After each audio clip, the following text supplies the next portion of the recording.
말씀의 제목은 반석이의 지은 인생의 집입니다. 우리는 지난 월요일부터 금요일까지 신년 축복 새벽 성회를 통해서 은혜를 받은 줄 믿습니다.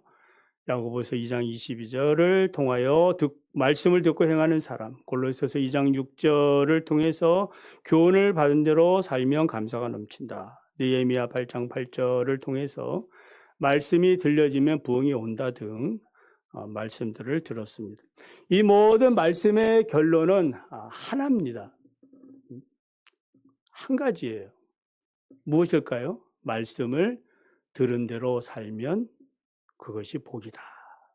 그게 복입니다. 믿으시면 아멘. 복이에요. 본문은 산상순의 결론입니다. 예수님의 말씀을 통해 우린 다시 한번 이 결론의 말씀대로 살면 왜 복인가를 비유적으로 우리가 듣게 됩니다. 본문이 말씀하는 것은 무엇입니까? 첫째는 인생의 집은 말씀을 실천함으로 완성이 됩니다. 24절을 보면 그러므로 누구든지 나의 이 말을 듣고 행하는 자는 그 집을 반석 위에 지은 지혜로운 사람과 같다라고 했습니다. 그러니까 말씀을 듣는 것만으로 내 인생의 집을 지을 수는 없어요. 그러니까 말씀을 듣는 것이 설계도라면은 실제로 그 설계대대로 집을 짓는 과정인 이 말씀의 실천, 말씀에 대한 순종함이 필요합니다. 그래서 순종은 말씀이라는 내 삶의 설계도를 실제로 기초를 파고 철골을 세우고 벽을 세우고 지붕을 덮는 그런 모든 건축 과정을 다 말합니다.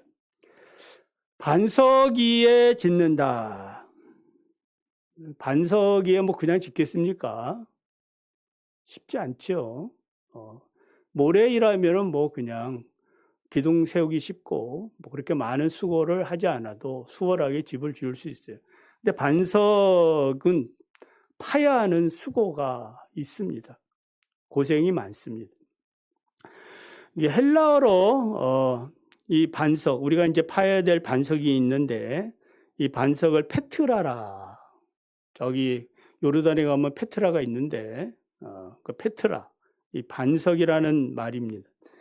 이 페트라는 낱개의 돌이 아니라 거대한 이 안반층을 얘기해요. 그래서 이 페트라, 이 반석은 모든 사람이 지을 만한 거대한 반석 덩어리를 말합니다.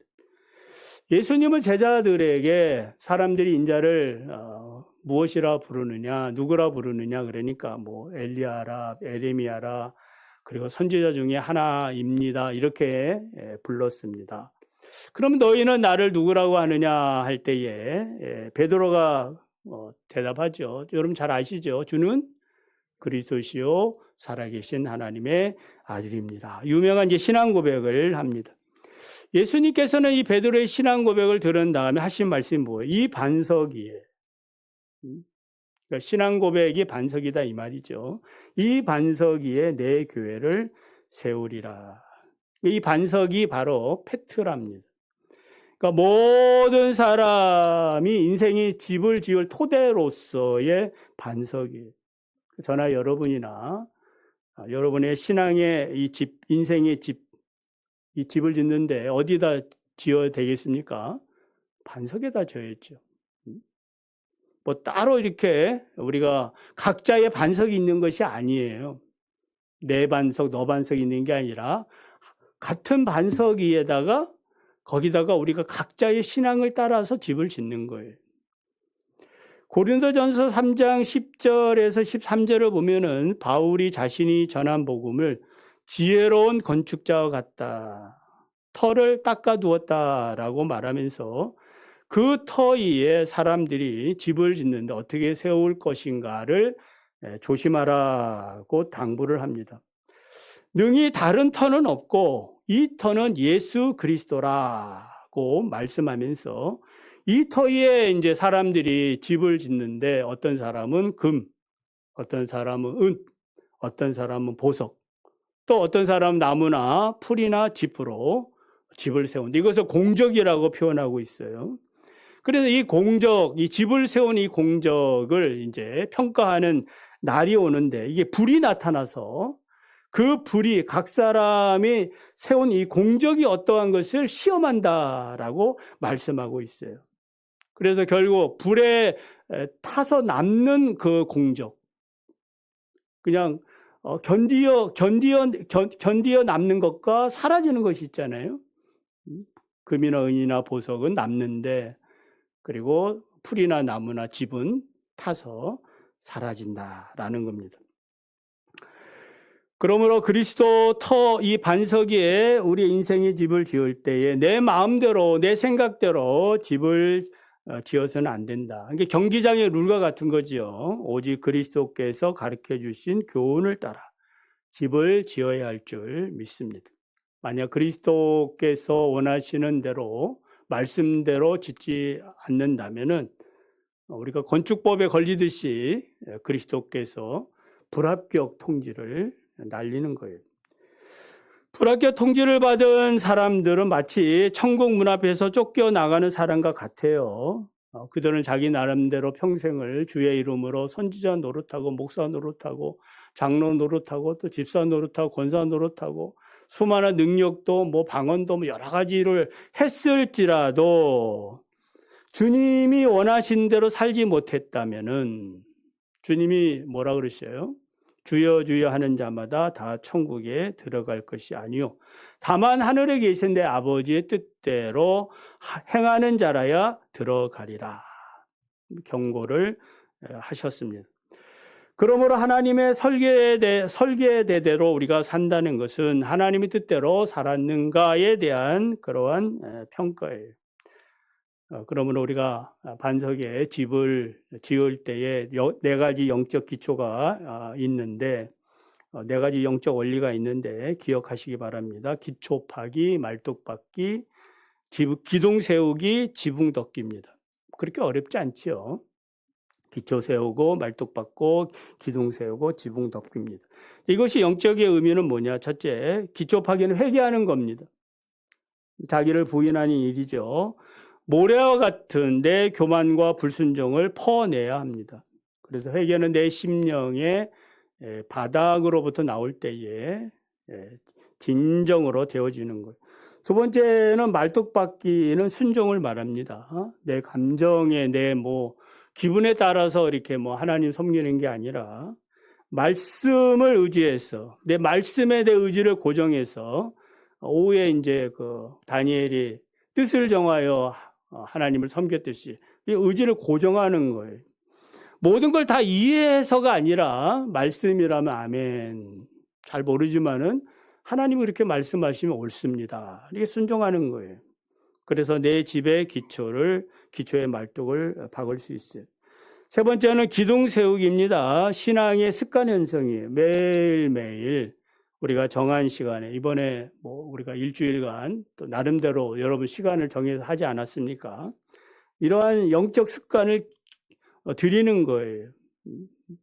말씀을 단톡방에 기록하고 그 말씀을 통하여 하가와 슈클링을 통해서 반복하는 거룩한 루틴을 몸에 습관화시키는 일이에요. 저희 큰 애가 이렇게 말씀 카드를 올리지 않았습니까? 자기가 지금까지 살면서 그렇게 열심히 한 적이 없다 그래요. 왜냐하면 말씀을 제대로 이게 파악을 해야지. 그 이미지를 말씀에서 어떻게 구현해야 될지를 또 생각을 해야지. 이렇게 해서 말씀 카드를 만들어 올렸다는 거예요. 자기는 참 감사하다 이런 얘기를 하는 겁니다. 네 번째는 지붕 덮기는 사랑의 실천입니다. 지붕을 덮어야 온기가 머물고 비로소 사람이 살 수 있는 그러한 공간이 완성이 돼요.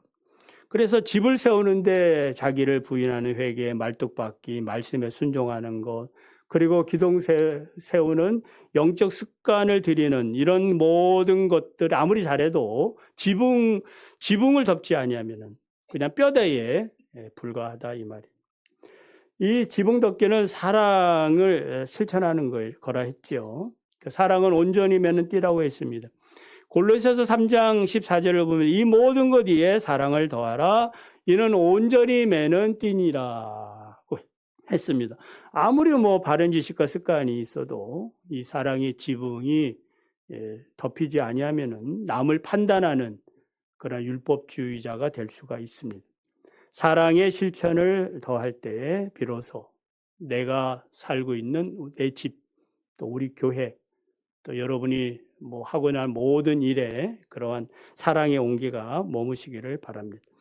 그리고 이제 행하는 자라 이런 이제 단어가 나오죠. 인간의 공로를 자랑하려는 의도가 아니라 정말 말씀을 깨닫고 그 말씀하는 대로 순종하는 자에 대한 그 믿음의 열매를 맺을 것을 얘기하고 있는 거예요. 만약에 말씀은 많은데 실천이 없는 그 사람은 어떻게 되겠어요?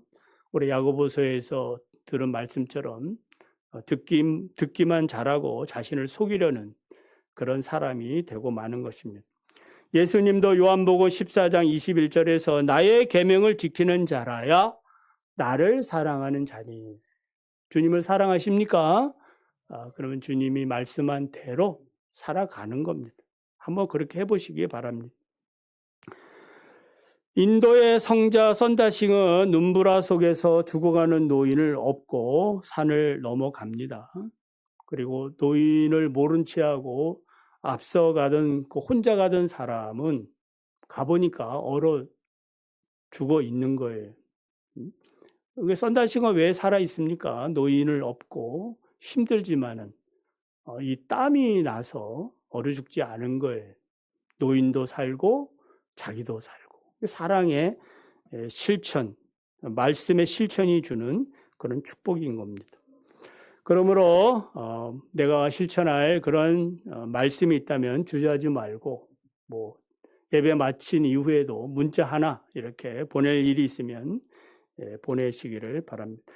두 번째는 인생의 시련은 내 인생의 기초가 무엇인지 증명해 줍니다. 25절 또 27절을 보면 반석 위에 세운 집과 모래 위에 세운 집에 동일하게 나타나는 그런 현상이 있지요. 비가 내리고 장수가 나고 바람이 불어 그 집에 부딪혔다. 여기 이제 그 비, 창수, 바람은 무엇일까요? 우리 인생에게 찾아오는 3대 시련이다라고 말할 수 있어요. 3대 시련.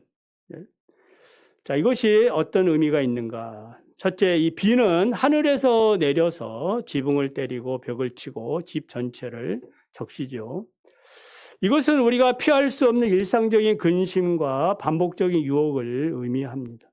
한 방울의 비는 뭐 두렵지도 않지요. 뭐 그러느니 하고 비 몇 방울 떨어지면 우산도 없고 우산도 안 쓰고 뭐 가지 않습니까? 그러나 장마비처럼 막 내리면 그렇게 할 수 없지요. 집의 나무를 썩게 만들고 사소해 보이는 그러한 염려, 걱정 이런 것들이 바로 장마비와 같다라는 겁니다. 신앙의 권태기 이것도 다 장마비예요. 비와 같은 시련이 슬금슬금 그 물이 새는 그 지붕이라면은 처음이야 뭐 양동이 하나 갖다 놓고 받을 수 있지만 그러나 계속해서 그 사이로 큰 물이 들어오면 큰일 나게 되는 겁니다. 우리의 영혼 방까지 스며들어서 우리를 고통스럽게 만든 거예요. 그대로 방치하면은 곰팡이까지 염려와 걱정에 곰팡이가 생겨서 고통을 주게 됩니다. 히브리서 12장 12절을 보면은 모든 무거운 것과 얽매이기 쉬운 죄를 벗어버리고 인내로서 우리 앞에 당한 경주를 하라. 그러니까 이 비는 바로 얽매이기 쉬운 죄들, 가볍게 여기는 거, 뭐 그런 것들이 불평, 불만 이런 것이 있을 수 있지 않겠습니까? 나도 모르게 그게 이제 심리학에서 보면은 자동적 사고라 그러는데 나도 모르게 튀어나오는 말들 이런 것들이 바로 비와 같습니다. 두 번째는 창수는 갑자기 불어난 강물을 뜻합니다. 그러니까 홍수죠. 물이 이제 밑바닥으로부터 치고 올라와가지고 집의 기초를 아예 통째로 쓸어가 버립니다. 홍수예요. 제가 어렸을 때 여의도에 살았는데 홍수로 막 그 여의도 그 모래사장이 그냥 막 저도 거의 죽을 뻔했습니다만은 그래가지고 철거를 당해서 봉천동으로 이주를 하게 된 거예요. 그래 내가 통제할 수 없는 사회적 압력, 경제적 위기, 혹은 이 타락한 가치관 이런 것들이 바로 해일처럼 밀려오는 창수예요. 남들도 뭐 그렇게 사는데 왜 너는 별나게 그렇게 살아가느냐. 타협하라고 그렇게 요구하는 것. 이거 창수예요. 세상 풍조입니다. 만약에 기초가 박혀 있지 않는 집은 이 창수의 속도에 밀려서 집까지 그냥 떠내려가는 그런 거 보지 않습니까? 집체가 그냥 떠내려가는 거예요. 홍수에 밀려가지고. 이사야 59장 19절에 보면 원수가 홍수같이 올지라도 여호와의 영이 그를 물리치리라. 할렐루야. 여호와의 영으로 견고히 서 있기를 바랍니다. 세 번째는 이 바람입니다. 바람은 눈에 보이지 않지만 집의 외벽을 흔들고 지붕을 날려보는. 어제도 뉴스에 보면은 바람이 세게 불어서 강풍으로 벽이 막 날아다니고 이런 거 보지 않습니까? 태풍이나 허리케인의 위력이죠. 영적으로 이 바람은 사탄의 직접적인 영적 공격을 얘기해요. 우리의 생각을 사로잡고 거짓 가르침을 줍니다. 그래서 사람들을 향하여 비난하도록 하게 하고 불평하도록 하게 하고 정죄하도록 하게 하는 것. 이것이 바람이. 이 바람을 이기려면은 그리스도에게 닻을 내려야 됩니다. 말씀에 닻을 내려야 돼요. 비록 겉으로는 흔들리지만은 뭐 그것이 파손될 정도는 아니다. 언제나 바람은 불어요. 에베소서 4장 14절을 보면은 이는 우리가 이제부터 어린아이가 되지 아니하여 사람의 속임수와 간사한 유혹에 빠져 온갖 교훈의 풍조, 바람에 밀려 요동하지 않게 하려 함이라고 말씀하고 있습니다. 그러므로 이 비, 창수, 바람, 이 시련을 통해서 어느 인생이든지 그 사람의 그 신앙의 진위 여부가 이렇게 본질이 드러나는 겁니다. 그러므로 시련이 올 때 이 비, 창수, 바람이 이렇게 몰아칠 때 왜 나에게 이런 일이 생기지라고 질문하지 마시고 지금 내가 이런 상황에서 붙들어야 되는 말씀은 무엇인가? 이렇게 좀 더 그 환경을 이기려고 하는 그런 생각들. 그것이 바로 이 지혜다라고 말씀하고 있어요. 하가와 슈켈링을 통해서 말씀을 읊조리고 또 말씀을 몸으로 이렇게 체득하는 과정을 통해서 여러분을 괴롭히는 불안과 두려움을 다 물리치시기를 바랍니다. 자, 끝으로 세 번째, 말씀 위에 바로 서 있는 성도는 결코 무너지지 않습니다. 25절에 보면 비가 내리고 장수가 나고 바람이 불어 그 집에 부딪히지만 반석 위에 세운 집은 무너지지 않는다. 믿으시면 아멘. 그래서 반석 위에 세워진 인생은 일시적인 성공이 아니에요. 누가 보장하는 성공이에요? 하나님이 이 보장하고 있는 영원한 승리를 말씀합니다. 이 세상의 집은 세월이 가면 낡아지지만은 말씀 위에 반석의 집을 지은 사람, 내 인생의 집을 또 우리 가정의 집을 우리 자녀의 집을 짓는 사람은 무너지지 않습니다. 시편 125편 1절을 보면 여호와를 의뢰하는 자는 시온산이 흔들리지 아니하고 영원히 있음 같도다. 이사야 40장 8절 우리 한번 요절 그거 아시죠? 푸른 마르고 꽃은 시드나 우리 하나님의 말씀은 영원히 서리라. 요한계시록 3장 10절에 네가 나의 인내의 말씀을 지켰은즉 내가 또한 너를 지켜 시험의 때를 면하게 하리라. 그러니까 하나님의 약속들이 있는 거예요. 그래서 말씀을 의지하는 것은 손해가 아니에요. 손해 같을 수 있지 않습니까? 그러나 그것은 가장 지혜롭고 가치 있는 투자예요. 그리고 하나님이 보증하는 보증 수표와 같습니다. 유리와 같은 모래에 세운 집은 겉보기에는 화려하게 빛나지만은 망치로 치면 산산조각이 납니다.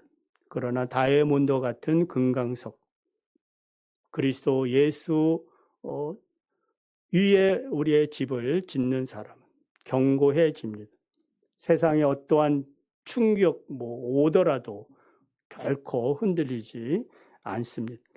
말씀을 맺습니다. 내 인생의 집은 어디에다 짓고 있습니까?